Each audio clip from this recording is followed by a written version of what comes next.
French Montana just secured a $7 billion bag, or so it seems. The internet lit up when the news dropped. The Moroccan-born rapper went from Bronx blocks to Dubai palaces, proposing to a royal princess like he was starring in his own Netflix series. The headlines called it a glow-up. Social media crowned him the king of come-ups. But behind the viral posts, behind the ring, behind the glitz, there's a story nobody's telling. Because what if this wasn't a fairy tale? What if this was a silent deal? One that didn't come with wedding vows, but with rules, restrictions, and no way out. People think French Montana just hit the ultimate jackpot, but insiders, they're whispering something different. They're calling it the golden cage, a move not made for love, but for survival, for escape, for protection. So the real question is, did French Montana just marry up or sell himself off?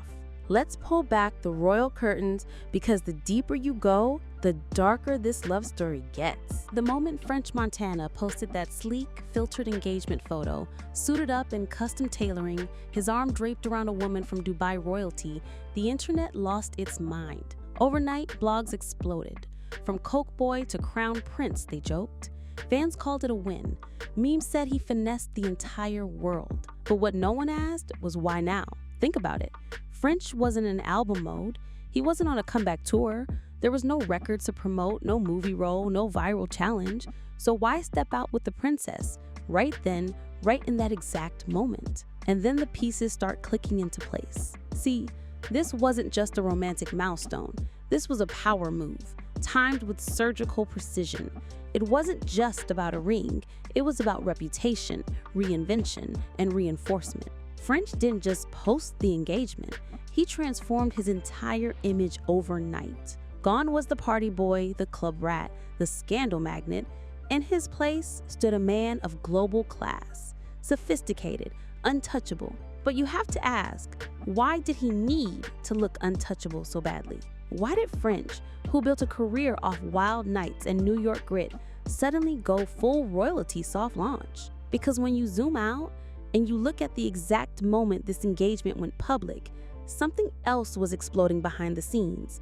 Something that makes this glittery fairy tale look more like a disguise. If you want to understand why French Montana's engagement really turned heads, you have to rewind the timeline, just a few months before he started flashing that $7 billion princess on Instagram. Because back in the US, the fire had already started. Sean Diddy Combs, once the godfather of hip-hop business, was watching his empire collapse in real time. One by one, the skeletons started spilling. Whispers turned into lawsuits. Lawsuits turned into federal raids. And those raids, they didn't just hit Diddy's homes. They hit everything tied to him. His businesses, his travel history, his inner circle. And guess who was standing right there in the shadows for the last decade? French Montana. Let's not forget, French wasn't just a bad boy artist. He was Diddy's golden boy. Birthday trips, yacht vacations, Ciroc endorsements, VIP appearances. If Puff was celebrating, French was almost always in frame, grinning next to him, shirt off, champagne in hand. To the industry, they looked like brothers. To the streets, they looked like business partners. To the feds, they started looking like potential witnesses. And here's where it gets eerie. As soon as the heat started rising, French started disappearing. Not into hiding, not into therapy, not even into the studio. He disappeared into Dubai. The man who was once in every LA tabloid was suddenly in flowing robes, praying in mosque and breaking fast with billionaires. His Instagram shifted overnight from strip clubs to skyline views, from Diddy's arms to royalty's palace. Coincidence? Come on. This is hip-hop. Nothing is coincidence. Because while the blog headline screamed French wins, those who pay attention saw the real play.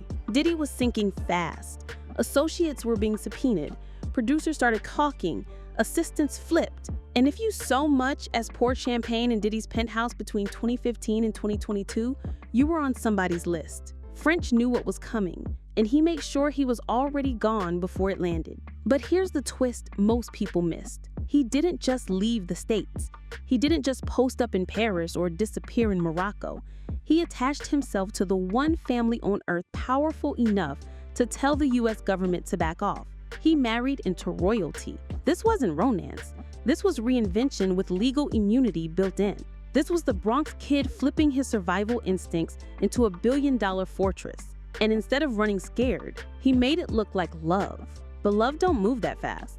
And when a man jumps from scandal to royalty in under 6 months, you better believe something else is going on. Because French Montana didn't just escape Diddy's fire. He may have walked right into a deeper, darker one. Let's stop pretending this was about romance. Let's stop acting like French Montana woke up one day, fell head over heels for a royal princess, and just so happened to find love while Diddy's empire was going up in flames. Come on, this wasn't fate, this wasn't chemistry, this was a contract, one written in silence, sealed in money, and protected by bloodlines that don't answer to any government, not even the US. Because when the heat turns federal, you don't need love, you need cover. And French found the ultimate cover, Dubai royalty. See, the average person hears engaged to a princess and thinks of fairy tales, diamonds, and castles. But in this world, royalty means more than wealth. It means immunity, jurisdiction, and protection from Western authority. When you marry into that kind of family, you're not just changing your last name, you're crossing into a new system. One where subpoenas get lost. One where the press doesn't dig. One where the FBI doesn't play ball. This wasn't a marriage proposal. This was an escape plan. French wasn't hiding in Dubai. He was getting absorbed by a dynasty too big to touch. And that's the move nobody saw coming. Because while artists back home were scrambling, cutting ties with Diddy, deleting pictures, lawyering up, French was posting dinner photos on palace balconies, sipping fresh mint tea with billionaires, wrapped in fabrics you can't even pronounce. And the timing? Immaculate. Diddy gets hit with lawsuits in January. French's name starts floating in forums. March, boom, engagement revealed. No buildup, no long-term dating, no TMZ leaks. Just suddenly, he's royal. And here's the craziest part. It worked. Suddenly, nobody's talking about French's ties to Bad Boy anymore. Nobody's asking about where he was during those infamous parties. Nobody's questioning how deep his knowledge runs. Why? Because now, if the feds want to ask him anything, they've got to go through a sovereign royal family worth over $18 billion. That's not just protection, that's checkmate. But what happens when the game flips? Because yes, he may have bought time. He may have swapped federal questions for golden invitations. But this isn't America anymore. This is Dubai. And the same palace walls that protect you can also trap you. Because when you marry into that kind of power, you don't walk away. And the deeper you go into French's new life, the more it starts to look less like a new beginning and more like a gold-plated prison. To outsiders, Dubai looks like the dream. Towers kissed by clouds, gold-plated Lamborghinis, pet tigers on leashes. Everyone smiles, everything sparkles. And when French Montana started showing up in that world, draped in designer, wrapped around a royal bride, it looked like he had finally escaped the chaos. But that shine? It hides shadows. Because life inside Dubai's royal circle isn't just luxury, it's control, structure, silence. And for all the freedom French was flaunting online, people who really know that world say one thing. Once you're in, you don't leave. See, this isn't Hollywood. This isn't hip-hop. You don't get to walk out when the vibes shift. There are no messy divorces on reality TV. There are no diss tracks. There's no press tour. Instead, there are rules. Deep, ancient, unspoken rules. The same system that gave French that protection. It can just as easily decide he served his purpose. Because to a royal family worth $18 billion, French Montana isn't power. He's not legacy. He's an accessory, a trophy, a brand booster, a foreigner brought in to enhance image. but never to gain actual influence. And when things go south, he doesn't have rights. He has obligations. And the royal family French just married into, they're no strangers to global controversy. Princess Latifah tried to escape and was dragged back by armed forces. Princess Haya accused her husband of threats and abuse before fleeing the country. And both women tied to the same rolling bloodline French just married into. That's the reality no one's talking about. He's not just in love with a princess. He's living inside a palace built on silence, discipline, and unshakable power. And when that kind of power decides you're no longer useful, there's no press release. There's just a door that quietly shuts and never opens again.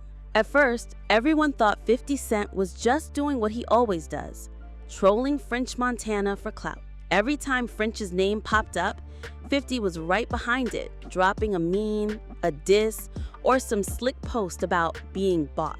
But what if that wasn't just shade? What if 50 knew exactly what French had walked into? Because here's the thing about 50. He plays the long game. He's been in the rooms. He's seen the deals. And more than anyone, he knows what it means when an artist suddenly vanishes from one power player's grip, only to reappear under someone bigger, richer, and more silent. His jabs about French being owned weren't just jokes. They were warnings, quiet signals, maybe even a last attempt at pulling French back before it's too late. After all, 50 built his empire on one thing: independence. He doesn't answer to anyone. He owns his name, his label, his voice. But French, he's never been that guy. From bad boy to Dubai, his survival has always depended on belonging to someone.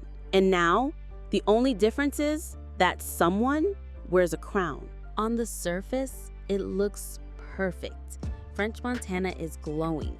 Fresh cut, custom suits, private jets, rooftop dinners with the view of the Burj Khalifa. Every post screams success. Every smile says, I made it. But the people watching closely, they're not seeing freedom. They're seeing a golden cage. Because when you trade one master for another, it doesn't matter how fancy the walls are, you're still locked in. French didn't walk away from chaos. He just upgraded his prison.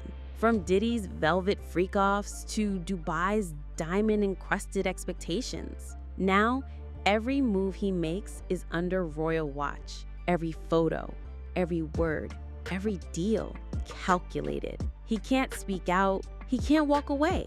And worst of all, he probably knows it. To us, it looks like he won. But deep down, even French might be wondering, what did I just sign up for? Because gold might shine brighter than chains, but it still weighs you down all the same. But here's the twist. What if we've had it all wrong? What if French Montana isn't trapped, isn't scared, isn't playing defense? What if this was his plan all along? Think about it. He saw the walls closing in, the Diddy empire collapsing, lawsuits flying, loyalty turning into liability. And while everyone else panicked, French made the smartest move in the room. He disappeared into royalty. No subpoenas, no statements, no stress. Just gold gates, diplomatic silence, and generational protection. To us, it looks like surrender. But to him, it might feel like checkmate. Because not everyone's chasing legacy. Some are chasing comfort. And maybe, just maybe, French Montana didn't sell out. He cashed out. And now, while 50 Cent keeps clowning him online, French might be lying back on silk pillows, AC humming, chef in the kitchen, untouchable behind $1 billion shield, smirking. So the question is, did French Montana walk into a trap? Or did he walk away with the greatest hustle hip-hop has ever seen? Drop your thoughts in the comments. And whatever the truth is, this marriage wasn't just about love. It was about power.